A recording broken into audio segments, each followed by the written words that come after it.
I wanted to rent it and watch it. I wanted to be left alone to watch it in my room. I cannot stress enough. I wanted to be left alone to watch it. We didn't have Pornhub in 1996, people. This is Tell us all more I and had. continue to make us super uncomfortable. It's amazing. Thanks. Yeah. Try not to think about that when you watch The Craft. I wonder what Jimmy's doing. Oh, gross. God. Lights, camera, and action. Welcome to the I Remember Liking That Movie podcast. Remember those childhood movies you loved? We're going to watch them again and find out if they're still as amazing as you remember. Let's get ready to join Anna and Jimmy as they go back and watch those movies you remember being oh so awesomely good. Horror movies that scared. Comedy movies that dared. Damn! And action movies so preposterously ludicrous that they defied the laws of common sense. Now, here's your hosts, Anna Santos and Jimmy Coates.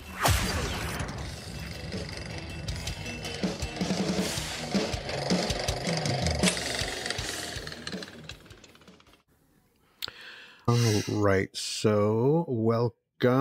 We are going to be watching The Craft, 1996. Did you see the sequel or the reboot or the whatever it is? You know what? I haven't seen it yet. No, me neither. And I think a big part of that is, one, I don't want it to take from the magic of The Craft. Because I'm like, it always, because they changed it up a little bit, but they have like a tenuous connection to the original The Craft. So it's not really a sequel, but it's not really a reboot either, but not really a remake. It's a weird thing. Are any of the original actors in Yes. the new one? Okay. One of the original actors is in it, if I'm not mistaken, and there's a connection. I'm trying to remember, because I know what the connection is. I'm not going to tell you, though. That's going to be a surprise for you. Okay. I don't know exactly what to call it, because it's not a direct sequel. It'll depend on how well this one plays. Yeah. On whether or not I watch the new one. Well, it's called The Craft Legacy. Yeah. Which makes sense. But still at the same time, I'm like, oh, it's that guy with the chin.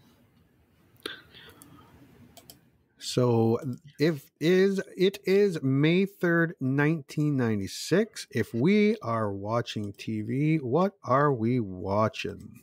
If you're watching TV in May 1996, most shows are in the stretch towards season finales. With new episodes of Ellen, The Drew Carey Show, one of my personal favorites, Beverly Hills 90210, and even new episodes of Jag are popping up on your TV. But in 1996, NBC has gotten into its Thursday groove. The rating giants, Friends, and Seinfeld are also showing new episodes. This week in May 1996, Friends is airing the one with two parties episode. Seinfeld is showing a two-parter, both new episodes titled, The Bottle Deposit Part 1 and 2. This is capped off by newer episode of ER and X-Files. If you are old during this time, you are treated to the geriatric darling, Diagnosis Murder. Even Sliders is cranking out new episodes on Fox. So I watched a lot of those shows. Me too. In the beginning, I was like, and then all of a sudden it started like hitting. I was like, yeah, Jag. The one with two parties when Rachel's mom and dad are divorced and they're having the Rachel's birthday. Yeah. I and remember the deposit. I don't know if you watched a lot of Seinfeld, but when Kramer and Newman scheme to get these bottles across state lines and make money, it ends with Newman, the van that he rented, blowing up. While he's driving it. Hated Seinfeld. Really? I hated it. Oh, so good. And then I mellowed towards it in the years later where I could watch like the reruns and not immediately need to change the channel. So I'm kind of indifferent to it now. I used to hate it. I'm kind of indifferent to it now. But they are horrible people. But that they're all terrible. Oh, Absolutely they're terrible. But I'm fine with terrible people. It's like half my family. And yeah, X-Files. I only got ER a couple times. I wasn't a huge ER fan, but I did watch Love ER. Sliders. I watched Sliders too. Yeah, I love Sliders. It was one of my favorite shows. I loved it so much. I watched every week religiously. I think the first couple seasons I watched it a lot more. I watched it when like George Clooney and Goose George was Clooney, on it. Yeah. Anthony Edwards? Anthony Edwards. Yes. Oh, and that very suave black actor, what was his name? This is gonna drive me fucking bananas. But anyways, I loved that show. I watched it religiously, like constantly, until I think it was after Clooney left. I watched it for a few more years after that. And then it was on for a long time. I think it did 15 or 16 seasons. Wow. Yeah, it was on from, 1994 to 2009. Wow, that's a long time. Yeah, man. And I watched it solidly for probably about 9 seasons. And then it got spotty after that, where I wasn't like every Thursday tuning in. Fucking loved it. Eric LaSalle, that's the actor. Eric LaSalle, yep. God, he played such an asshole, but he was a great surgeon. 1996, I was playing video games, so what were the kids playing? The kids were playing Super Mario 64. Mario Kart 64. The first Resident Evil. The first Tomb Raider. Elder Scrolls 2 and Duke Nukem 3D. I played them all of them. I played none of those because at this point, I was a 15-year-old girl. I think my brother had moved out at that point, and he took any gaming systems with him. And I was like, I'm not paying $200 for a new gaming system, thanks, because I have no money. And if we are listening to music in 1996, music couldn't be lamer than it was in May 1996. Count on Me by Whitney Houston and CeCe Winans. Down Low by a horrible human being known as R. Kelly.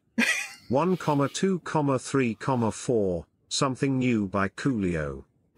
Ironic by Alanis Morissette, which you would think would include actual examples of irony when, for the most part, it merely discusses unfortunate coincidences.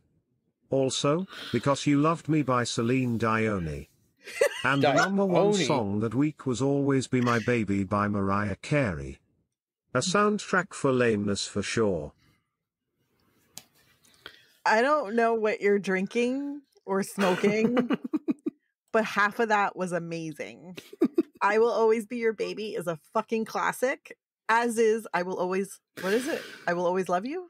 The Way You Love Me? Celine Dion? Yeah, good old Celine Dion. Celine Dion is a classic forever and always. I don't care who you are. I paid for the accent, not the pronunciation. And in news, not a lot was going on in May 1996. Comedian Martin Lawrence suffered a nervous breakdown. Geddy Lee is made an officer of the Order of Canada. And on May 13th, Jay Simpson appears on British TV to discuss his not guilty verdict. Jay Simpson. Who, by the way, I fully believe is guilty. I think everyone believes he's guilty. I think everybody really did. And I was like, what? But that Bronco chase was like... Yeah, I do remember that vividly. Yeah. Yeah. Okay, so on a budget of $15 million, the film opened up at number 1 with $6.7 million, and it beat out newcomers The Great White Hype and Last Dance. It also toppled Holdovers, The Truth About Cats and Dogs. Why didn't I get him to read this? The Quest and Primal Fear. But the victory was fleeting as the blockbuster movie Twister opened the following week, and The Craft fell to third place behind Twister and Truth About Cats and Dogs. It continued to fall in the standings as the summer movie rolled on, as movies like Mission Impossible, Spy Hard, Dragonheart, and The Rock were released, until finally exiting with 26 million domestic, but a 56.5 million worldwide. So it made money. Not a ton of money. This is one of those movies that had a blip of super popularity, and then it just kind of faded, and then it became a cult classic. Yes. Yeah, because I remember going to the theaters and watching Twister. I remember going to see the Dragonheart.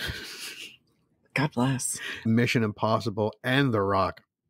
The Rock is one of my favorite movies, and I saw that in theaters. Yes. Mission Impossible, did not see that one in theaters. Great movie. I kind of hate all Mission Impossible movies. Oh my God, what's wrong with you? It's, I don't know. Even like Ghost Protocol and the new ones and stuff? No. Oh God, no. I remember I went to go see one because one of my friends wanted to go see it. It was one of the sequels. I don't know, like 4 or 5, whatever. And I literally sat through that whole thing. And my friend was like, God, that was so cool. And I was like, that was the longest music video I've ever seen in my life. Why have we watched this? And she was like, what? And I was like, no, it's gross. Also, Tom Cruise, ew. But anyways, that's not the point. The point is The Rock and Twister, 2 of my favorite movies of all time. For some reason, I have to keep watching it, although I'm a little mad at Twister deep in my heart. Yes, I saw both in the theater as well. They were so I saw The good. Craft in theaters too. I did not see the theater. And I fell in love. Well, I was also a teenage girl. You were not. We all wanted to go see this because we're like, 4 badass witches who are like taking out their bullies, getting the guys. Hell's yeah. See, it was kind of different on this side because it was like, 4 girls in a schoolgirl uniform. I really want to see this movie. See, I went to a high school with like 1,000 girls in a schoolgirl uniform. So that was just every day. Although I really like the way they accessorized the schoolgirl uniforms because they were so much cooler than like 90% of the girls at my school. I don't remember. I remember someone, like a friend saying, like a female friend saying that you couldn't wear, like in real school, you couldn't wear your dress that high. Okay. Whether or not they did or did not. It depended on the high school. Because let me tell you, there were some times where I was like walking up the stairs in the stairwell at school and I made the mistake of looking up and I'm like, oh, that's your cooch. I don't want to see that.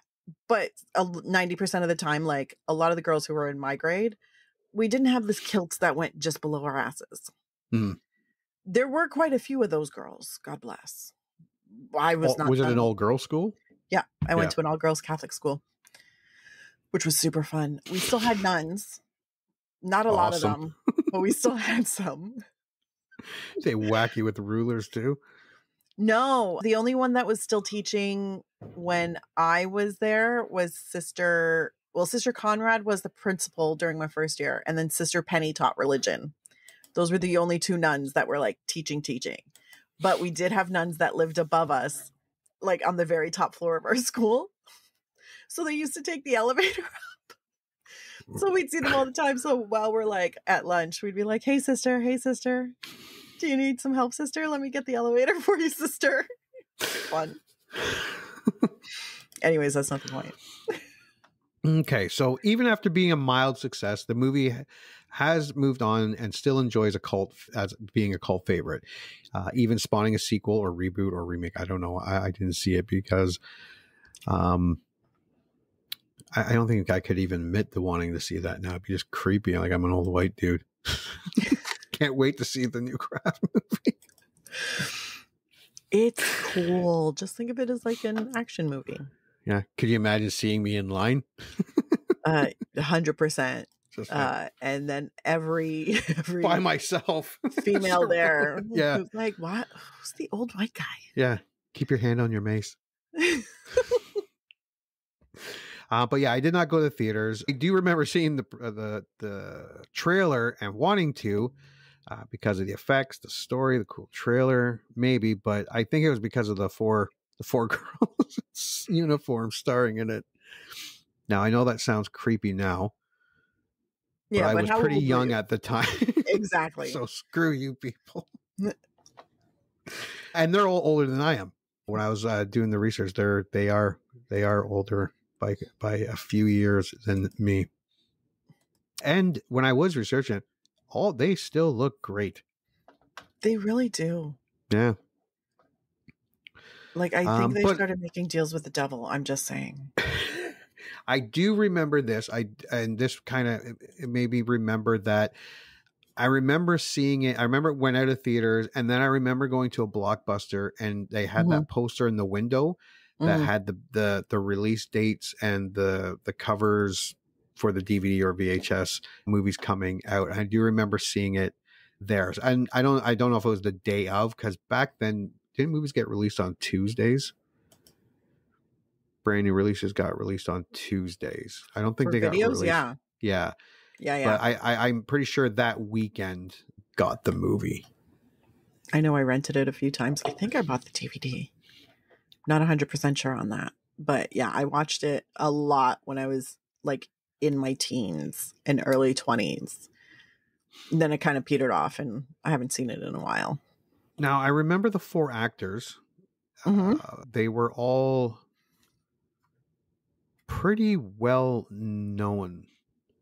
Like, I remember seeing it looking cool. Now, Robin Tunney. Yep. She had already did Empire Records. Yeah. Which I had saw the year before, and I liked that. I cannot pronounce, I do enjoy her immensely, but I cannot pronounce her name. Fairuze Balk? That's it. She had done Things to Do in Denver When You're Dead the year before. I saw that, and I love that movie. I know Scream came out just after this, like a few months after this movie.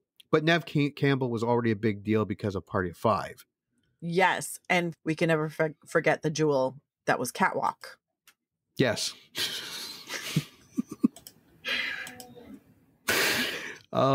Rachel True was more of a newcomer, or lesser known than the other 3.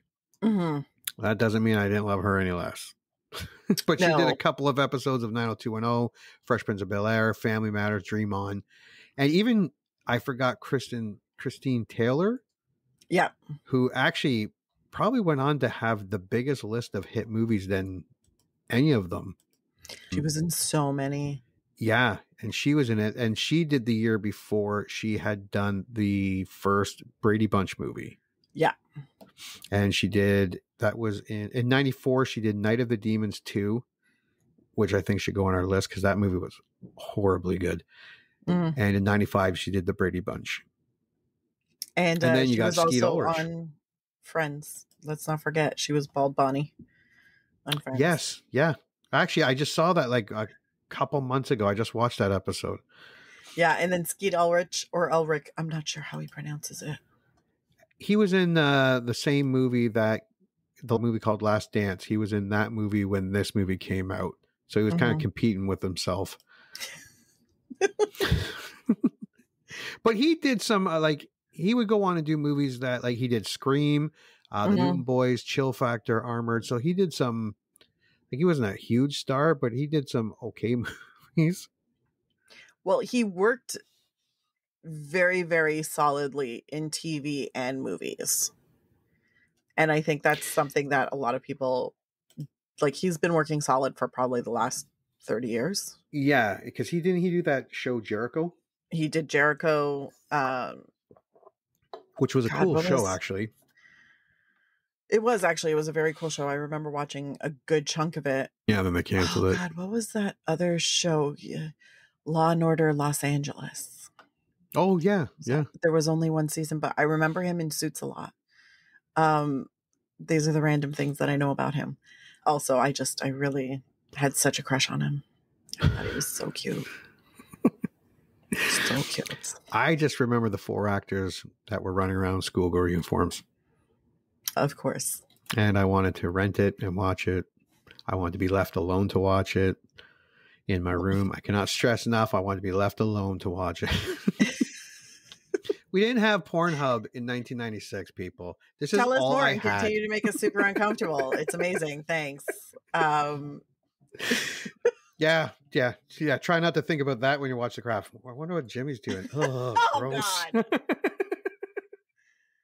Dude. Also, it says Breckenmeyer isn't it? Look at me changing the subject. Breckenmeyer, yes, I forgot.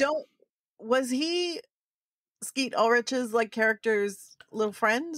I believe so. I feel like he was a sidekick, but I'm like, I can barely remember you in this movie. I remember Christine Taylor losing her hair. Yeah, because she plays the mean girl. Yeah. Does she not? Yes. Yeah. So many things. So many things. Also, this movie made me want to be a witch. Yes, I think he's the friend. Well, he got old. That's because he is old. We are old. All these people are older than me, and it's weird. It's super weird. It makes me a little bit uncomfortable. Because I refuse to admit that I'm old. So then I see things like, oh, Breckenmeyer. Oh, he's 48? That's impossible. Because in my head, he's only a few years older than me. That makes him 30.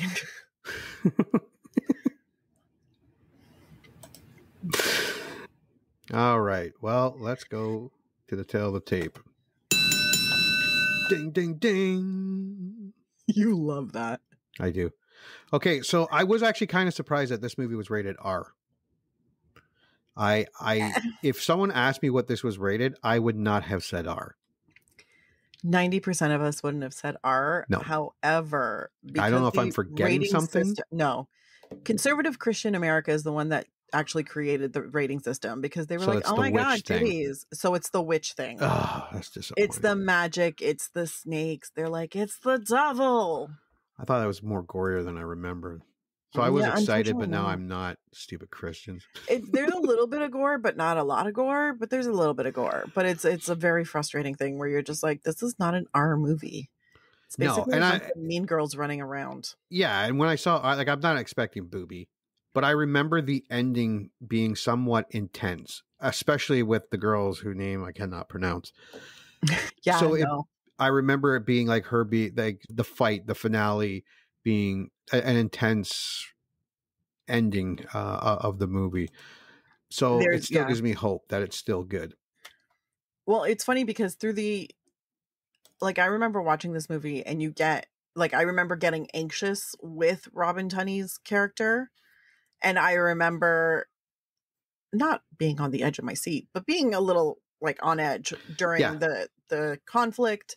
And then it's a good buildup where you're just like, oh, so this is how it's basically a be careful what you wish for.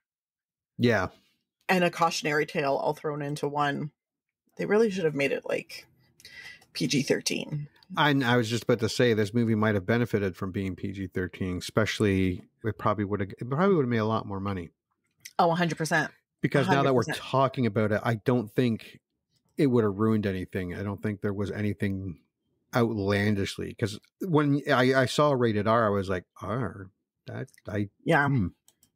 It's in actual content, like there isn't a lot of violence, there isn't a lot of gore, like not exceptional violence. There's fighting, but there's not a lot, but there is the magic and witchcraft and the devil. I was like, oh please. There's a little bit of chanting, there's some lighting of candles, and there's like I don't remember the deity's name, but it's a non-Christian deity, therefore everybody loses their shit. But I was trying to think about it. I was like, there's nothing really gross. Everybody comes out relatively unscathed from this. Mm-hmm. I was like, I don't understand why it would be rated R. Well, we'll find out. The tagline, marketing wasn't shy about throwing out anything that might stick on this one. It's Carrie meets Clueless, Welcome to the Witching Hour, Spend the Weekend with the Girls, Exercise as an Exorcist, Your Rights, and Rights, R-I-T-E-S, Relax, It's Only Magic. The actual poster tagline was Welcome to the Witching Hour. Mm-hmm. So let's take, and again, it's another one of those where I believe it is iconic, especially if you were around then. like you again, it's a poster that, and it's actually a very cool poster. Yeah. And it's just basically the 4 girls, the clouds, the lightning around them, the craft. Yeah, it's an image that's burned into like pop culture. Yes. Now, the outline per Rotten Tomatoes is, after transferring to Los Angeles High School, Sarah, Robin Tunney, finds that her telekinetic gift appeals to a group of 3 wannabe witches who happen to be seeking a 4th member for the rituals. Bonnie, Neve Campbell, Rochelle, Rachel True, and Nancy, that girl, like Sarah herself, all have troubled backgrounds, which combined with their nascent powers, lead to dangerous consequences. When a minor spell causes a fellow student to lose her hair, the girls grow power mad. Sounds right. That is correct. Like if I was reading the back of a but DVD. I like how they made it sound like Christine Taylor losing her hair was an accident. Yeah. It's like, sir, that was on purpose. The critic consensus is the craft's campy magic often overrides the feminist message at its story's core, but its appealing cast and postmodern perspective still casts a sporadic spell. And from 60 critics on Rotten Tomatoes, it holds a 57%. And you know what? For an R-rated all-female, young female lead movie from 1996, 57 is not bad. Honestly, it's not bad, first of all. But also, I think what are their names? The critics, I think they went in to watch a very different movie than was actually made. Yeah, they probably went in watching an R-rated movie. They went in thinking there was a feminist theme. I was like, no, sweetie. No, it's a this teen is literally witch just movie. It's a teen witch movie. It's about a bunch of girls who feel powerless, who want to feel powerful. And it has nothing to do with them rising above anything. They literally just want revenge. Yep. And I'm into it. Now, the audience, from over 250,000 audience scores, it gets a 65%. And I repeat, that's not bad at all. Like, I'm still excited about seeing the movie. IMDb has it at 6.5 from over 90,000 people. So I don't know if I would consider this a horror movie. I wouldn't consider this a horror movie. I wouldn't consider it. Maybe a paranormal thriller? Yeah. Yeah, that is more. That one's closer. All right. That is a watch. Super accurate, but I've got every trailer on here but The Craft. Captain Kronos. Remember that movie from the 70s? No. Captain Kronos, Vampire Hunter. Oh, yeah, no. No. Although I did just see a clip from a movie Patrick Swayze did where he's like roller skating. And I was like, how have I never seen this movie? Roller skating. Roller skating, Patrick Swayze, who's wearing only a vest, not a shirt. What? With flippy hair and everything. What movie was that? I have no idea. Somebody showed me the clip. I saw it on TikTok. And I was like, the fuck is this? It's a thing. Yeah, I don't remember that movie. Patrick Swayze. Skate Town, USA. It sounds familiar. 1979. It has Patrick Swayze, Scott Baio. I don't know who Greg Bradford is. Maureen McCormick. Ron Palillo. Oh my God, dude. Oh, Catherine Kelly Lang. Oh, hey, girl. Hey. Flip Wilson. Oh. Ruth Buzzy. I know you're watching. Bill Barty. Where can I find this movie? Try Tubi. Prime. This is amazing. Prime and Tubi have a great selection of old movies. Oh my God. This is so... Just to see Patrick Swayze on roller skates. Honestly, he looked super hot. Well, he's in his younger... His hair was all flippy. And what was he, 26? Wearing a leather vest, no shirt. 26 in Dirty Dancing? So he's probably like 29, His character was 30. 26 in Dirty Dancing. How old was he? 30? Oh, God. That's a fantastic question. Hi, Patrick Swayze. What year were you born? So he'd be in his early 20s in that movie. He would have been 27? Really? 1979? Holy shit. Yeah, because he was born in 1952. So, holy crap, Patrick Swayze. Look at you, super hottie. He was in his mid-30s when he did Dirty Dancing. Dirty Dancing. Yeah, he looked good. Shit. How you doing? Not doing well. He's dead. Oh, yeah, God. he's dead. I just went there. I'm sorry. I'm sorry, sir. Anne's going to have a Patrick Swayze marathon. I can't watch Dirty Dancing anymore because now the creep factor is I know, we had that conversation. Yeah. We should watch it, though. Okay, let's watch the crowd. Okay.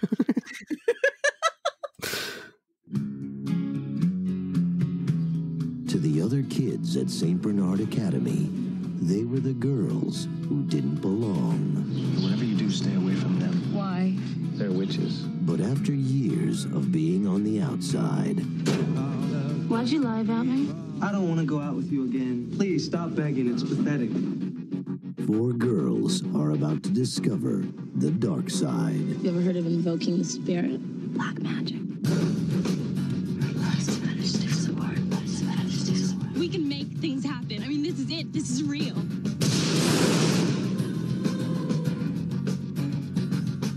Columbia Pictures welcomes you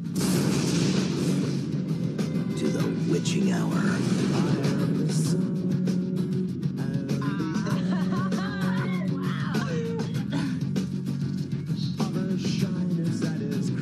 Check it out. Her spell is working. Sit.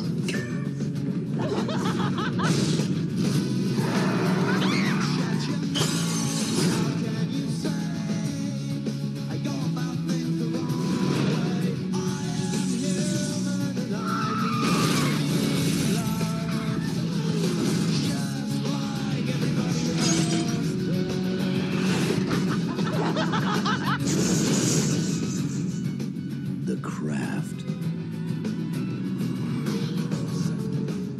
Girls, watch out for those weirdos. We are the weirdos, mister.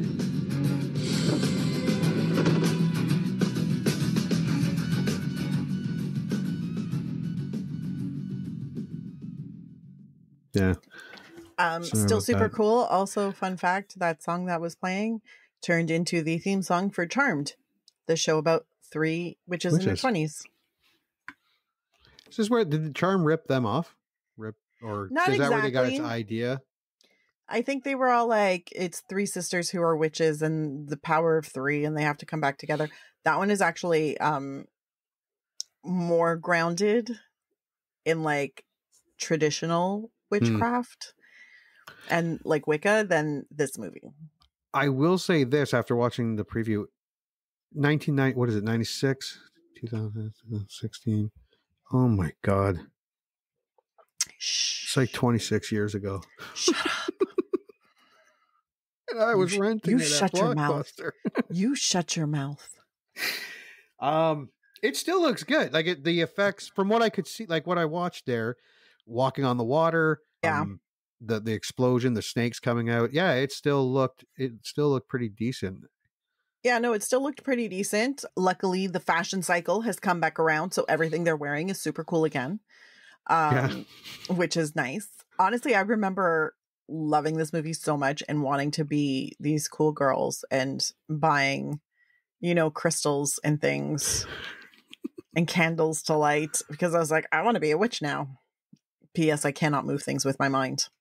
No, but I can tell when people are lying. See, my mom, fuck, how many times have I done that? My wife, she does bitch at me a lot, so you can see where I get confused. Maybe you stop doing things that make her bitch at you. Yeah, that would be the easy thing to do. But she does buy the crystals and all that stuff. She won't wear the schoolgirl uniform for me. Oh. But she does the Wicca stuff. Amen. I still have the candles and the crystals and the Himalayan salt lamp to purify the energy around me while I work. So So your prediction on this movie? I think I'm going to like it, but I feel like it'll feel a little dated. But I think I'll still like it. Yeah, I think I'll like it. I don't think I should like it like I used to like it. No, you shouldn't. No, because that would be weird. No, it does look. It looks. The preview looked fine. It looked, but yeah, I think I'm kind of on that same line you are, where it's. I'm afraid that it might be one of those ones that might have been better left remembering liking it and it being like, yeah, would you? I think I am going to still like it. I think there are going to be certain things that I'm going to be like, ooh. Yeah. That's a, but I think overall I'm going to walk away liking it. I don't think I'm going to love it like I did in 1996. No. Yeah. I would agree with that. Yeah. I think it'll be one of those. Yeah. It's nostalgia is powerful, man. Like the nostalgia tool is so. Did should I bring this up at the other one? I'll bring it up again. We did Weekend at Bernie's, and that will be on that was on the New Year episode. Yes. And I realized when I was talking about Weekend at Bernie's and getting it ready, working on it, I was like, if this was on TV, I would probably watch it for a bit. Even though I trashed the movie and was like, it was so bad. I would probably, if I saw it on TV, you'd probably catch me sitting there for a good 10, 15 minutes watching this movie again. But that's that nostalgia thing. That's how much I liked it way back when I was a kid. Well, that's the thing. You watch a movie and you remember loving it. Yeah. And it holds a moment in time for you. So you always, when you think of that movie, you think of a particular time or like events that happened at that time, and it holds a place in your heart. And then you can either, like, there are some movies I refuse to rewatch because I'm like, I can't do it. I don't want to ruin that memory. Yeah, I do that with E.T. Yeah, that's one of mine too. Yeah. I watched that movie so many times. We went to the theater because it came out every year for a while. And we went to the theaters like a couple times, like in years past, or to the drive-in or whatever it was. And yeah, that movie was huge for me as a kid. For me, it was mostly on TV that I watched it. And then I rented it a couple times, but then I stopped watching it in like the 90s. And every time it was on TV after that, I just didn't want to watch it again because I'm like, I think when you're a kid and you're remembering that movie, there's a certain magic to it. Yeah. And I was like, I don't want to lose that magic. I feel like at some point I'm going to have to bite the bullet and watch it as an adult. Yeah. But yeah, I have not seen it since I was I don't think I went and saw it the first year it came out, but we went the year after and then on TV. And then for a few years though, like we watched E.T. and yeah, it had such an impact on my childhood that, yeah, I have not seen it since. I'm not calling this movie E.T. No, this is nowhere. No. It might have that same. Well, I identified a lot with the main characters because I was going to a Catholic all-girls school. I had to wear a uniform. You know, we all tried to make our uniforms a little more unique, even though in our school they were a little more like strict Lax about our uniform. Oh, they're more strict. They were way stricter. Oh, yeah. Okay. Not as strict as when my sister went to that same high school 5 years before me, or 10 years before me. She graduated 5 years before I started. But because back then there were a lot more nuns, and they used to make you kneel on the floor, and if your kilt didn't touch the floor, you were sent home because it was too short. So they weren't doing that when I was at the school.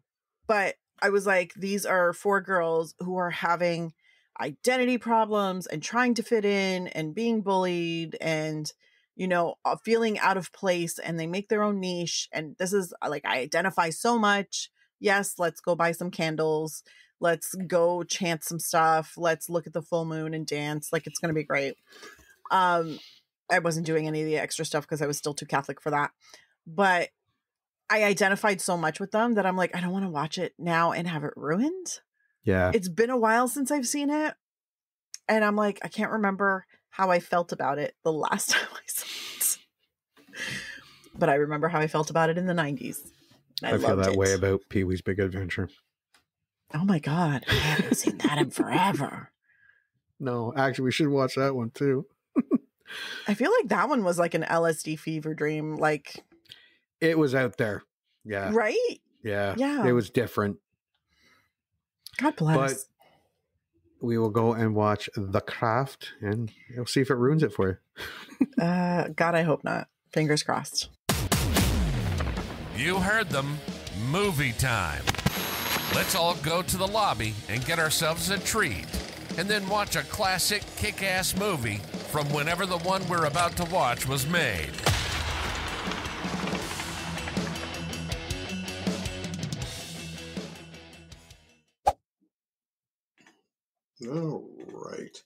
All right. So, well, I watched The Craft. I know you watched The Craft. I'm wondering if the people listening watched The Craft, or if they're waiting. They might be waiting for our insightful and trusted opinion. Our incredibly intellectual thoughts. And if they're going to, I say they should rent it. I really mean, okay, so I don't know how you watched it. I found it for free on a streaming site with commercials. And I don't want to say I don't want to shit on I'll bleep it out, but it was on. That is also where I watched it. And my God, could they have timed the commercials any worse? Not only that, but, and they have a great collection of movies. It's small, but it's a fantastic collection. Like they always have awesome movies, but I missed a part and I tried to rewind it and then it froze. Yeah. And because I don't have regular TV and I don't actually pay for, I'm just a guest. And I had to start from the beginning. That's frustrating. And you could fast forward it, but it would stop right where the commercials start. But I tried to fast forward as fast as I can, thinking that it would burst through the commercial. I don't know why, but it actually screwed up again, and the circle went, and then it was 4 times it took me to get right back to where I was. I was so pissed. And there was only 15 minutes to go. I was almost going to rent it just to watch that last 15 minutes. I understand that frustration because I do actually have regular cable. And I do have a login so I wasn't there as a guest. Does it keep it where you left off if you leave? Yeah, it does. Yeah. See, it doesn't do that if you're not an actual CTV. But even with their on demand, because is who I have my cable with, we can totally bleep all of this out if we don't want to get sued. But sometimes it'll buffer an episode. Like if I'm watching an episode on demand of just a TV show, it gets to a certain point and then it starts buffering and then it restarts the episode. Yeah. And I can't fast forward through the episode. So I just have to keep watching the same episode, the first 20 minutes of it over and over and over again if I want to. And then I lose my mind and then I'm like, fuck it. I'll watch the episode another day and keep my fingers crossed that it doesn't start buffering. So, I mean, that is a frustration. My frustration was their movie website, which also great TV shows on there. Yeah. Random shit that you were awesome, forgot about. Old TV shows. Yeah, really, really old, really great, nostalgic TV is on there. Great movies that are random, and you're like, oh, I forgot about that one. However, I wish, because all of these movies have aired on TV at some point, and all of the commercial breaks have been marked when they air on TV so that it doesn't interrupt in the middle of scenes or in the middle of dialogue. I wish they followed that same format, because it's hard when you're watching a scene and then all of a sudden they're talking about a car and you're like, what? Yeah. She didn't even finish her line. Why don't they put it at the spot where, where it fades out for the actual commercial break on TV? That's what they should do. But I think because they're having worked in TV, this is shit that I know about. They usually have multiple versions of a movie. So depending on what TV channel they're airing it on, they'll block off when the commercial break should be. And so what they'll do is they'll cut the movie so that there's a natural point and they flag that point to air the commercials. And then there are some channels that are commercial free and they'll just tag on whatever at the end. So then they have that version of the movie that has none of the commercial flags. So I think they're putting the version that has none of the commercial flags onto the website. So then they just throw commercials in randomly, like every 20 minutes. And they're like, cool, time for a commercial. And they're not using the correct, like, according to the action of the movie, where it would make sense to have a commercial. Yeah, no, I was like, oh, fuck, get your shit together, dude. Like, what the hell? It takes you out of the movie so intensely, especially. I think there was one part where it was like a kind of intense scene. They were literally in the middle of like a verbal sparring. And then all of a sudden a commercial popped up. And I was like, what? And it kind of takes you out of it. But I mean, what are we going to do? It's free. Yeah. I'll just save $4. Yeah, I know. $3.99. I'm like, no, you do not get my $4. You're free. Let's go. All right. So let's dive into the synopsis. Mm-hmm. So, okay. Am I getting this right? Is it the plot is the little blurb and the synopsis is the entire, like, I know yes. I've written a book and I write and so the plot summary is here's what the book's about in like 2 sentences, yes. maybe 3. Yeah. And then the synopsis is, let me give you some more plot points within the general plot. There we go. All right. So let's start with the first one. Take it away. Sarah Bailey, played by actress Robin Tunney, is a beautiful but troubled teenage girl with unusual abilities, who has just moved from San Francisco to Los Angeles with her father and stepmother. Okay, so when the movie opens, first, the snake hanging from that fucking tree. Is that like a thing in California? God, I hope not. The fuck? I know it's a thing in Australia. Yeah, Brazil, I didn't realize, baby. The Amazon. Yeah. I didn't realize it was a thing in California. Because it was big, right? It was a pretty big snake. And then just... I'm guessing it's because it was the craft and all that, but... I know it's part of the theme and it's like a visual tag through it, but I'm like...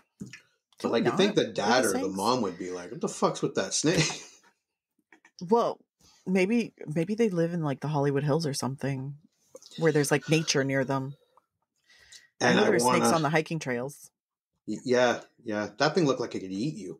But I also want to point out that the dad, played by Cliff DeYoung, so many TV and movies, that guy. Oh my God, so much. And if you haven't seen it, once you do, you like, that guy is so recognizable. But yeah, Cliff DeYoung. Not a big part in this movie, but... No, and I don't think we ever see the stepmother, do we? After the beginning? No, I don't think so. Honestly, I don't even remember her in the beginning. I don't remember at the beginning. No, because I don't think she was. The roof is leaking. Oh, right. And she was saying that we'll have to get that fixed. And then I think that's the last time we see her. I think that's the last time. Everything else landed up on the cutting room floor.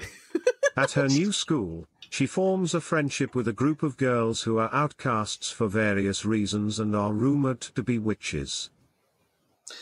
Yeah, a bit more happens because they're not friends at the beginning. She's kind of on her own, isn't she? Yeah, Robin Tunney's character, Sarah, comes in to the school all by herself, not in uniform. Right. And then the 3 girls were talking, reading out of the almanac. What's her name? Right. Neve Campbell. Neve Campbell is maybe it means we're going to get our 4th and blah, blah, blah, witchy talk. And then she walks in. But I thought it was really, really funny to kind of see the 3 girls. And I was like, wow, this is like super kind of cliche and kind of tells you where everything's going. Yeah. Because Neve Campbell's hair is all greasy and stringy. And, she covers her face with her hair through the entire thing. And she's all covered up and like bundled. So it's like, you're the one that's trying to stay invisible, which is a big like high school theme. And then Fairuze Balk, her character, Nancy, is the ultimate emo goth. Like, just, she's going to skin a cat at some point. Yeah, she even has that look. Well, she has that look on when you see her in interviews. Yeah, although now I hear she's very soft and fluffy, and I enjoy that about her. But, like, that was the cliche, like, super outsider. And then you see the 3rd character, who, perfect uniform, hair is super cute, very fluffy, great curls. And I'm like, basically the only thing that makes her different is that she's black. And I was like, there's going to be racism. Yeah. Racism is going to be a talking point in this one. And I just thought it was very super duper clear with those three what their issues are going to be, and then you have Rob and Tunney walking in, and you're like, you seem kind of nice. I don't know if you should be hanging out with these girls. That's just me. Wally Harper, played by Neve Campbell, bears burn scars from an auto accident. Nancy Downs, played by actress Fairuze Balk, lives in a trailer with her mother and abusive stepfather. And finally, Rochelle Zimmerman, who is played by Rachel True, is a black student who is subjected to racist bullying by a group of popular white girls. Yeah, again, yeah, I agree with what it was pretty on the nose. Like that Neve Campbell, and I was like, Neve Campbell, that's not the Neve Campbell I remember. Right? Wake up in the morning, put a comb through your hair, fucking brush your teeth. I was like, I don't. But it was understand. good that they didn't. I don't want to say they uglied her down, but it was very on point. But at least it wasn't. They weren't. No, it was modelish looking type. It was, yeah, at least it was a little more authentic. Yeah. You were like, yeah, no, you're the kid that everybody kind of feels sorry for. And all of them, like, that's what I noticed. I was a little worried going into this movie. I was kind of worried about whether or not it was as good as I remembered, but I was a little worried about the acting. But the acting was great, like right from the beginning. 100%. And you, like you said, you do get a sense of the three outcast girls, like Bonnie's burnt, Nancy, Fairuze's character is just the weirdo, the goth. Yeah. And I made a note, as far as I could tell, Rochelle seemed to, the only thing is that she's a black kid. She's like the only black kid at that school. Other than that, she's perfect in perfect uniform, carrying books, apparently a very good student. The only thing is she's black. So I'm like, well, that's going to be her issue, like that she's going to have to deal with, because at a somewhat racist all white school. Because I did not, and I didn't see anyone else of color. No, in that first and scene. What the fuck is negroids? I have never. I mean, I'm sure I heard this back when and I'm sure I might have had the same reaction. I have never heard that before. And it's already in our movie, so why didn't they? And then I can kind of understand them not wanting to. Like, I can imagine the conversation around the table of how are we going to make these kids see this one girl seem really racist, but we don't want to use that word. Yeah, it's pretty damn close, let me tell you. Yeah. I did hear it in the 90s and the late 80s. Oh, did you? Okay. Oh, yeah. Not so, apparently I grew up with a lot of really racist people. FYI. So I did hear it. It wasn't as, like, if we're going to go on the offensive meter, that's mildly less offensive than the N-word with the hard R. Yeah.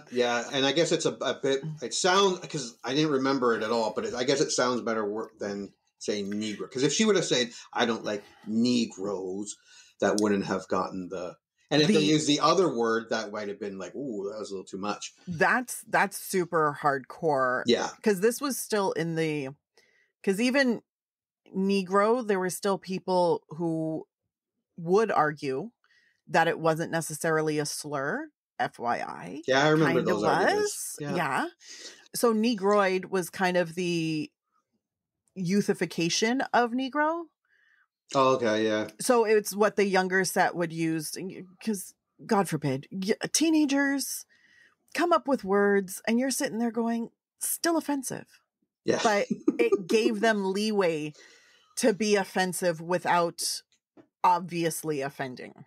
Yeah, because other than this girl being somewhat of a witch, she really seemed like a nice kid. She's just a nice girl. Like, literally the only, and it was funny because when I saw that first scene with the three of them together, I was like, okay, I understand why she's trying to be invisible. I understand why she's so crazy out loud, because she's trying to hide, like she's distracting from things. But I was like, but then there's just this really nice girl. And then I was like, why would she be an outsider? And then I had to remember, this movie was made in the 90s. This is a rich, white, private school. I was like, right. You being black is enough to make you an outsider. Yeah. Gotcha.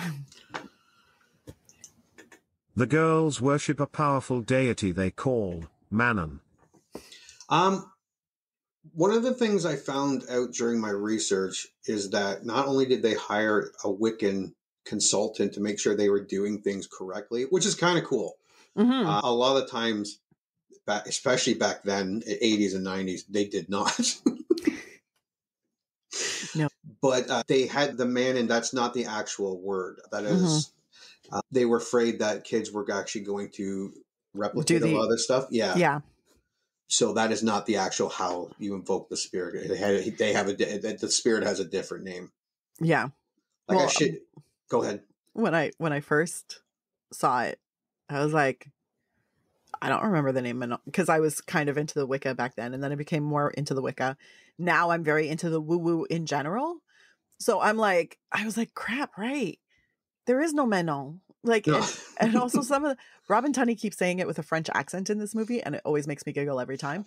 But I was like, I get it now that you said that. I was like, that it was totally on purpose. But yeah, like I shit on movies for not doing this, but it's actually cool that they did. No, it was good. I don't know a lot about witchcraft, like other than my wife says she is part-time or something. Although I do a lot of chores without complaining. So, You've been enchanted, my friend. You've been enchanted. You're like, I don't understand why I love scrubbing the bathroom floor. Yeah. Oh, it's just a Jedi mind trick. Now I found out it's witchcraft. Fucking witches. But yeah, no, I thought that was a cool thing that they did. It's very responsible Wicca. I love it. Yeah.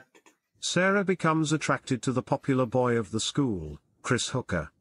When Bonnie observes Sarah levitating a pencil in class, she and the other outcast girls are convinced that she can complete their coven as the fourth, completing an air, water, earth, fire circle and making them all powerful. I think it took a little more convincing than that. Yeah. It wasn't just like, hey, come out with us. And she was like, cool. She was all like, you're crazy. Yeah. Yeah. And then she does hang out with them. And then she's like, okay, you guys are kind of weird. And yeah, she gets freaked out a lot because she's like, what? But then she doesn't have any other friends. Then she hangs out with TJ Hooker there. That whole scene with them, and he did not put a lot of effort into trying to hook up with her. No. However, I will point this out. Very attractive teenage boys, for some reason, think smiling is all they need to do in order to get a girl in bed. Yeah. Like all he says is like, let's go to my place. My parents are home, which is the universal code for let's do it. Especially if you've just met this person and you've only known them for like a week and they're all like, and you're a teenager. Yeah. And that was my note. She's like, no, I don't feel like it. But I wrote like understandably because like she knew him for 2 minutes. Yeah. But instead of getting some major points, like, no, I understand, I get it, don't worry. And then go out another time and try it again. Go out another time, try it again. No, he's like, he tells everyone the next day they banged and she sucked. And yeah. I'm like cutting off your water supply. Yeah, but what a douche. Good looking teenage boys who are super popular and are rich. That's like a microcosm for like the ultimate entitlement. So he thinks because she said no, that she's damaged goods. Like she's not worth anybody's time. Yeah. And God, who knew this was going to be a movie about like white privilege, male privilege?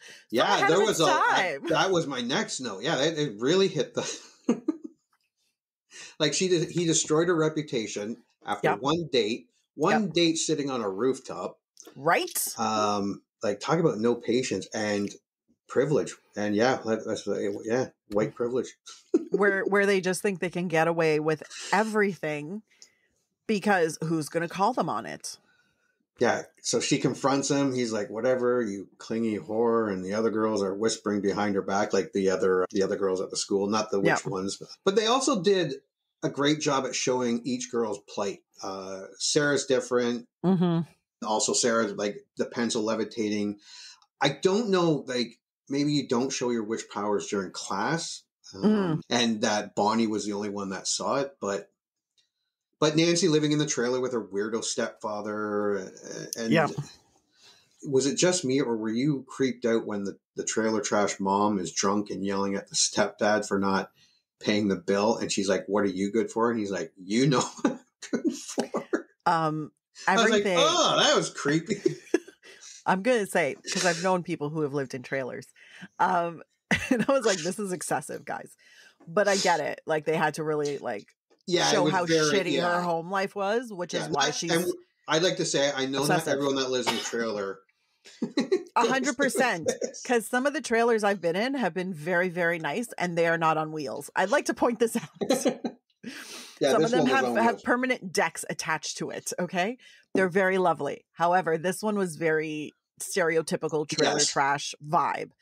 And the entire interaction made me super uncomfortable because I was like, oh God, does her stepfather touch her inappropriately?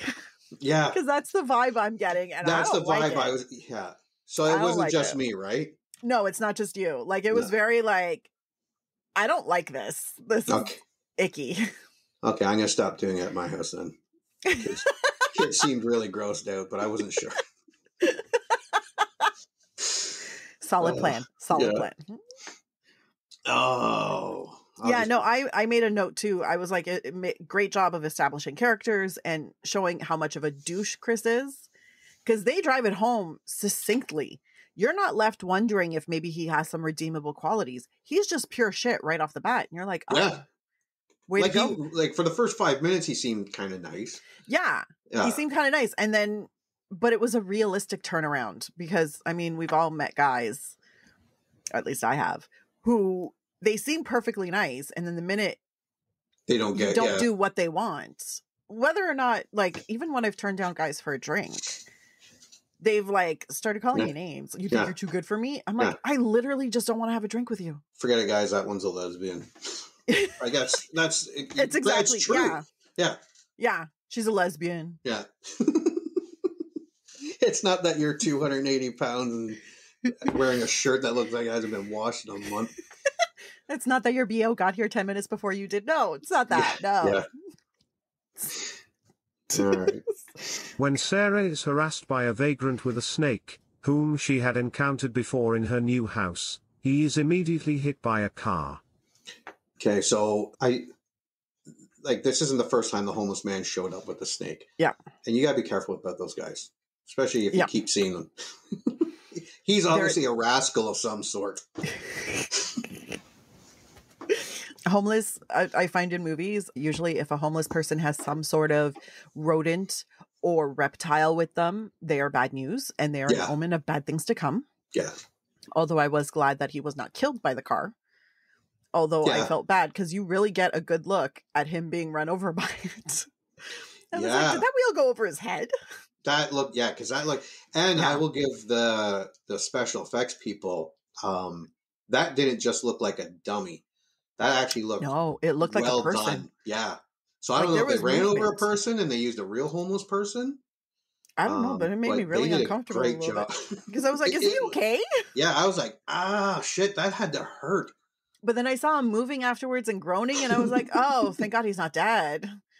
Because that would have been awkward. Oh. Also, I need to point something out. Robin Tunney wears a wig through this entire movie, and I was incredibly distracted by it for the entire thing. I didn't even notice that. Yeah.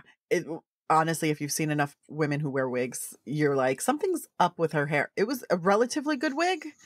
But I feel like whoever was doing hair and makeup on that, or specifically hair on that movie, they were not as well versed on wigs as some other people. I'm going to go back and take a look. Did it shift? Did it show her forehead? No. It was one size one moment and then... It almost looks like it was CGI'd on. It was something with the hairline and something in the way they styled it. And I was just like, because they never put it tight. It was always kind of looser up top, and something with the hairline it looked like it just kind of appeared on her head as opposed to coming out of her head. So it was very disconcerting. And then once you figure it out, because I think she shaved her head for a movie that she did right before that. So they had to put a wig on her because she didn't have any hair. So it was very distracting through the entire movie. Just wanted to share that. The girls believe their combined will cause it to happen, which strengthens their bond. It is also revealed that Sarah once attempted suicide. After a date with Chris, Sarah is upset that he spread a false rumor that they had sex and she was terrible in bed. Okay, so this plot line that I got from Wikipedia is way out of whack. And you know what really grinds my gears is I just donated money to them.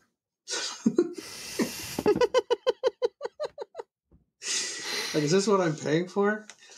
Yes, that's exactly what you're paying for. Actually, no, what you're paying for is someone to take off when like they put something ridiculous on there. I don't remember what was the last one I saw, but it was awesome. I was like, oh. Okay. When Sarah confronts him, he treats her disrespectfully in front of his friends. So Sarah casts a love spell on him. Okay, so they get together first. Like, the movie does take some time to build up to this and the casting of the spells. They talk, they go to the witch store, Witches R Us. I can't remember the name of it. They shoplift. Mm-hmm. Then they have a pillow fight and a tickle fight. No, like, I don't know. But don't they lift their friend? That's later. Is that later? Yeah, yeah. Is it me, but when you watch these movies or old sitcoms, you feel like you're the kid or a younger person of yourself who watched them? Like, when... Like, I know what you're trying to say. And sometimes, yes. Yeah. Like, it doesn't always happen. Like, I found when I was watching this movie, I wasn't like an old white dude and being creepy watching this. It kind of took me back to the 90s where the nostalgia. Where you were a young creepy dude? Yeah, where I was just a young creepy dude. Age appropriate creepy. Yes. Yes. But yeah, like, I love sitcoms, and if I watch Seinfeld, Friends, or King of Queens, they're still older to me while I'm watching them. Because now I'm almost as old I'm older. I'm older than Jerry Seinfeld, and I'm older than Kevin James. Kevin James was like 35 when he started King of Queens. Jesus Christ. Yeah, now I'm older than them. I don't feel older than them. And that's what I mean about watching this movie. It did kind of, it made it cool. At one point I was like, I want her overalls. Where can I get? And I was like, wait, it's not the 90s anymore. Although that fashion is coming back, thank God. But actually, my wife just bought a bunch of overalls. Yeah.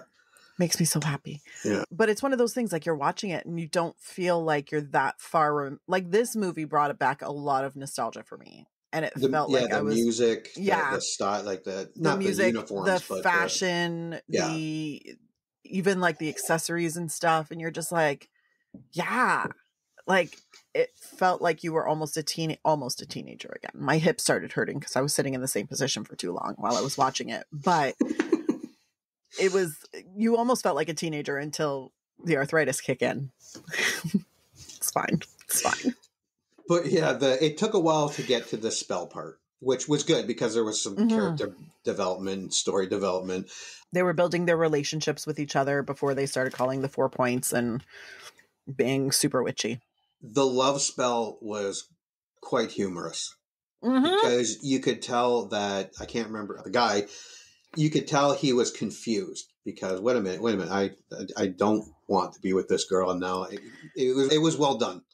It was very well, because you can also see the progression of the love spell as it starts from, I don't know why I'm doing this, to him being all in and all consumed by it. And his friends and I like even that, the interaction with his buddies are like, what the fuck are you doing? He's like, I don't know. Yeah, he's like, I don't know. Then she's like, telling him to sit down. Sit down. And then he just sits down and you're like, yes. Rochelle then casts a revenge spell on her racist bully Laura. Bonnie casts a spell for beauty, and Nancy a spell for power. And again, the whole hospital scene, and the pain that she had to endure because of the burns on her skin to be normal again, that was well done. Speaking of Seinfeld, I actually watched the episode with Sue Ellen Mischke. I don't know if you watch Seinfeld.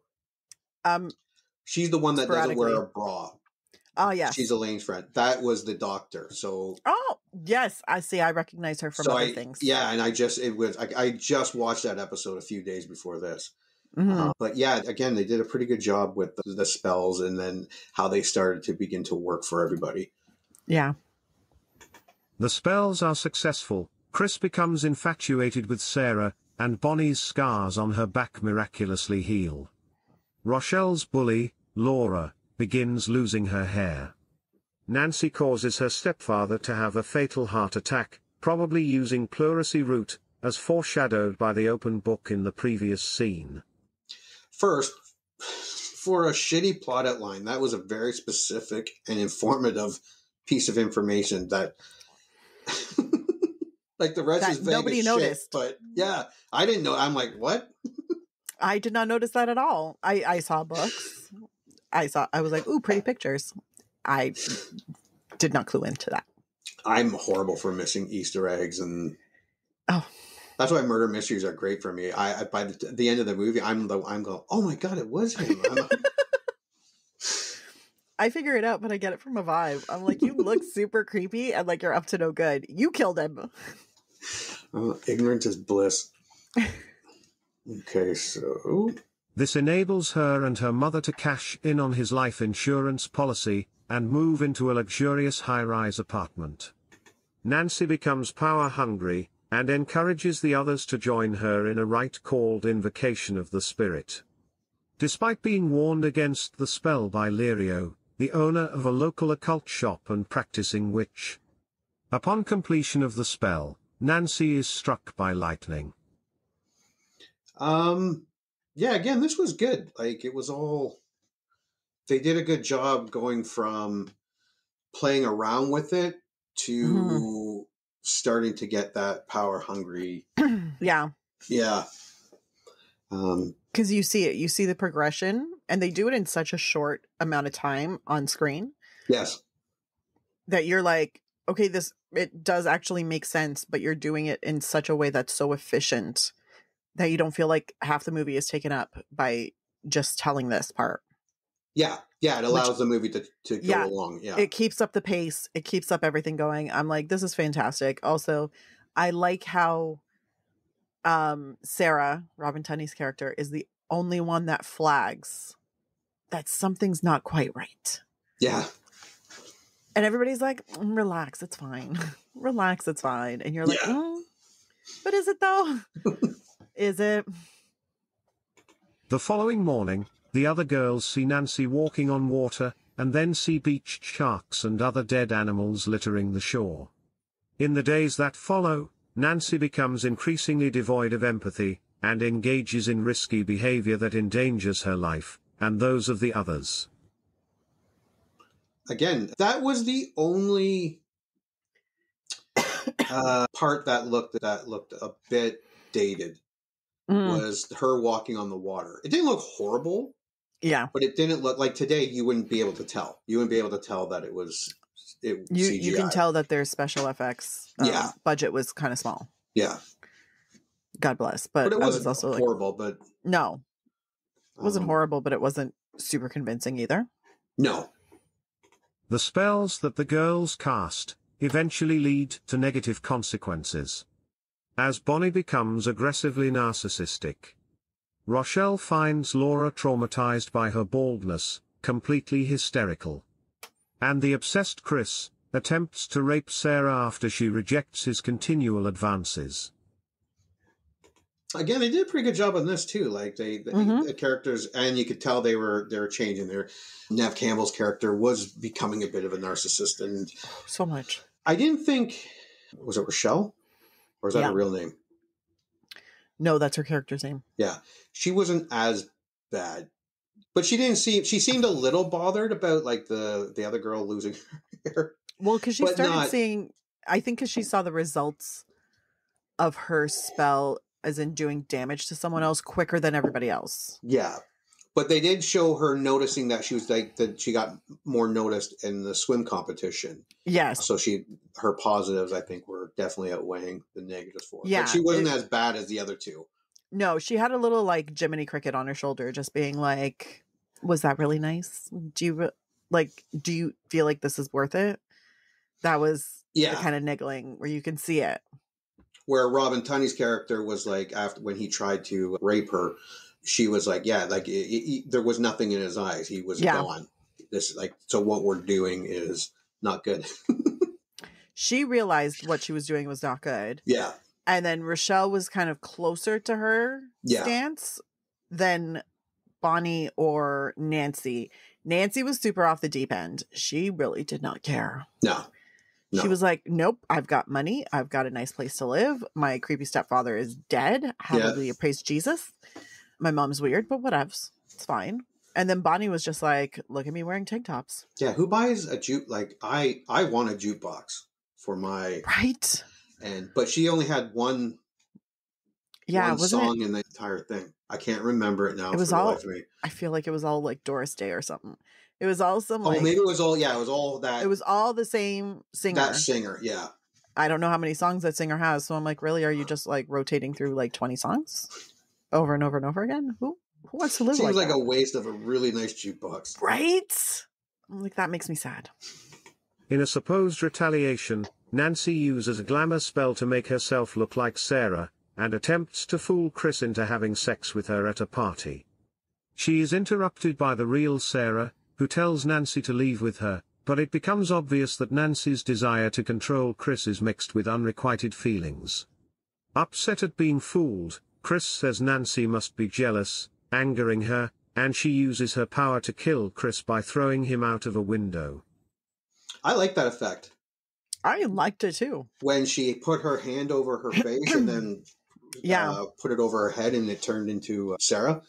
Yeah, that was pretty cool. It's like they knew their limitations and they weren't trying to go too.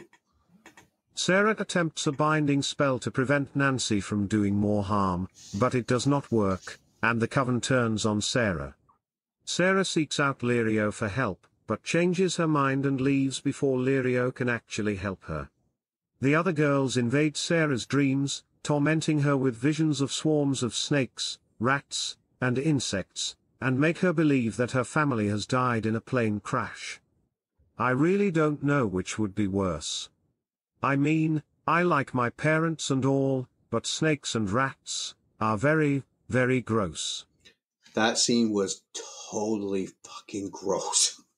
My skin was crawling through the entire thing, and I was like, I can't. That did not have a lot of CGI in it at all, which means they used practical... I can't even. It was so gross. I had to turn away. Those were real rats they were dropping on her. Yeah, I was like, I can't. I had to keep turning away and peeking over at the screen just to see if the scene was done yet. Because I was like, they had to stand there because those were not, because we saw what the CGI looked like, what the special effects looked like in this movie. They did not have the budget to make all of those animals look real. So I was like, oh God, no. Actually, I didn't really notice any of them that looked real. Any of them that might have been CGI. Like even the bugs coming out of the wall, the toilet. Like bravo to Robin Tunney. Oh my God, she's bigger man than I am. Yeah. Oh God, they'd still be trying to get me out of the trailer. 25 years later, I'm not coming out. Yeah. Sir, the movie's done. Ugh. Has been for a while. Please I'm sure it's cheaper now to do that type of stuff. But it's a million times cheaper. Because back then you didn't have a lot of people who did it, period. Yeah. And the computers that you needed in order to do it were costing, $6,000-$10,000. And the hourly wage for all of the SFX artists was just through the roof. Yeah. So if you were doing a movie where you had well-known actors, Neve Campbell, Robin Tunney, Breckenmeyer, chances are their pay, while not astronomically high, would take a lot of the budget. Yeah. Yeah.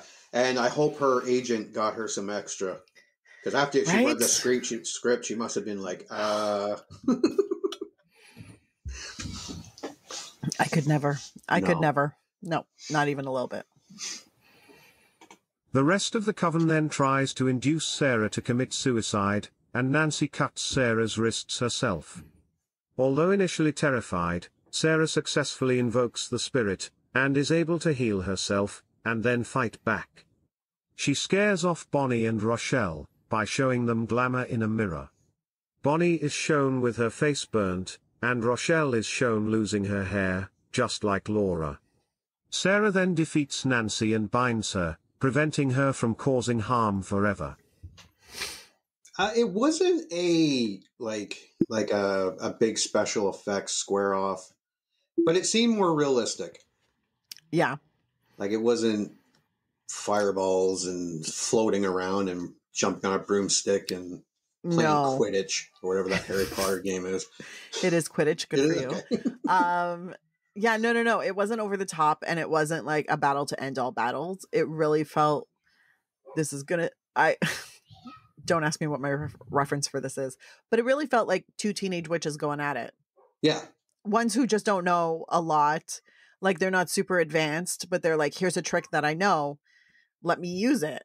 And it was a decent one. Also, can we talk about how Rochelle and Bonnie are literally the worst people in the world? Yeah. Your friends battling it out against the girl who you tried to convince to commit suicide. You see a picture of you or a reflection of you not looking your cutest, and you take off running. I'm like, God, you guys suck. Just as people in general. Yeah. They weren't in it for the long haul. Why are you so amoral? Well, friends forever, unless we start looking bad. Friends forever, unless a scar shows up or I go bald. No, they did not watch My Little Pony growing up.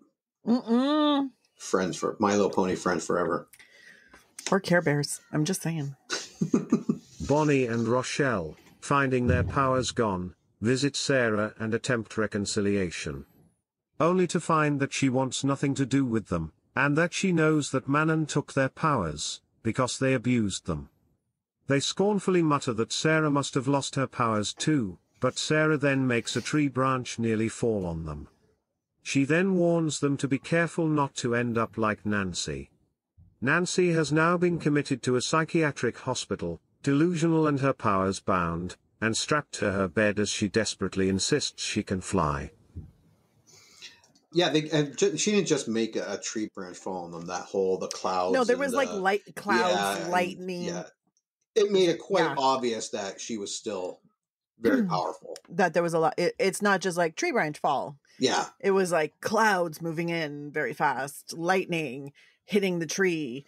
A giant tree branch that would have killed them falls down. Yeah, and I was like, and that was a great scene, like a gotcha scene, and that scene with her at the end in the mental institute, so good. Saying that she could fly, and it was a good ending. It was a very good ending. It was like, honestly, whenever I see that scene with Fairuze Balk at the end in the mental institute, I'm like, so good, because you can hear it in her voice, like all of the feelings. Like she's not just going, oh, so I have to be crazy. Like there's anguish in her voice, and she's like, no, I swear I can. And it's like, you're like, I kind of feel bad for you, even though you're kind of evil, but I feel bad.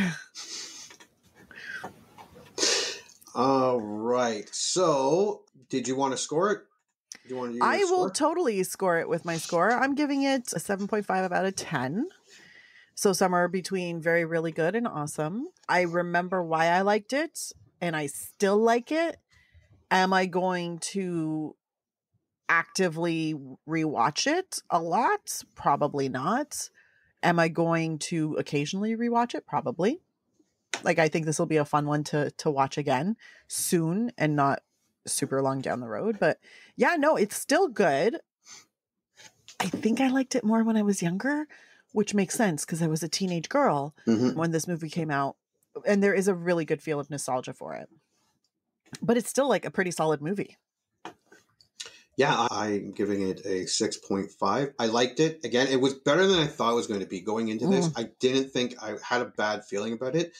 But I think it was because they didn't try to make it too complicated. It was very straightforward, simple. And in this case, this really benefited this movie. The four leads and even the other young actors were great.